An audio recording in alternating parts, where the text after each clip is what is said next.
Assalomu alaykum hurmatli vatandoshlar. Ko'pchilikning murojaatiga binoan mana shu yerni yoritishga qaror qildik. Obyektiv tanqidda murojaat keldi.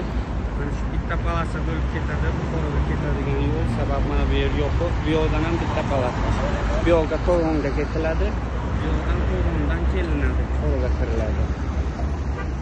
Mana shu yerda bugun o'zida mana shu joyda 4 ta avariya bo'lgan. Undan oldingi kun furalar, shalandalar bilan avariya bo'lgan. Mana o'zingiz ko'rasiz, 4 ta 5 ta polasa bo'lib, mana bu polasa bitta polasaga kiriladi.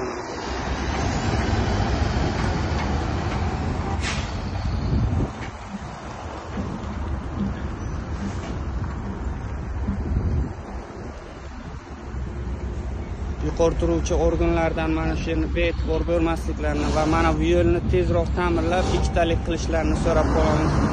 Sabab ko'p avariya holatlari yuzaga kelmoqda. Bu yoqda o'zi ziloniy svet bo'ldi. Shalandalar kelyapti.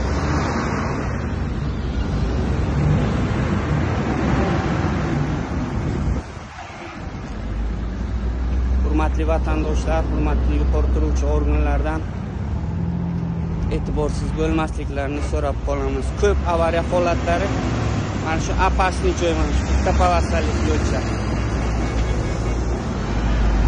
Ommaviy axborot vositalarini be'tibor bo'lmasliklarini so'rab qolamiz.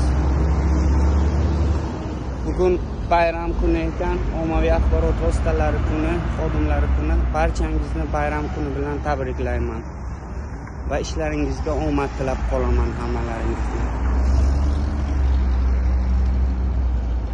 Mana ko'ryapsiz, bu yo'ldan olib birinchi svetofordan ketgan mashinalar ketgani yo'q. Bitta polasa bo'lib ketadi. Mana shunaqa shalandalar bilan avariyalar bo'lgan.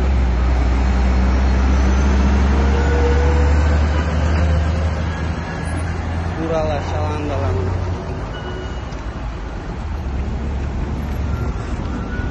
Bu yoqda Buxoro Naqshband yo'llariga ketadigan yo'l. Choraxa, Kalinsk Choraxa.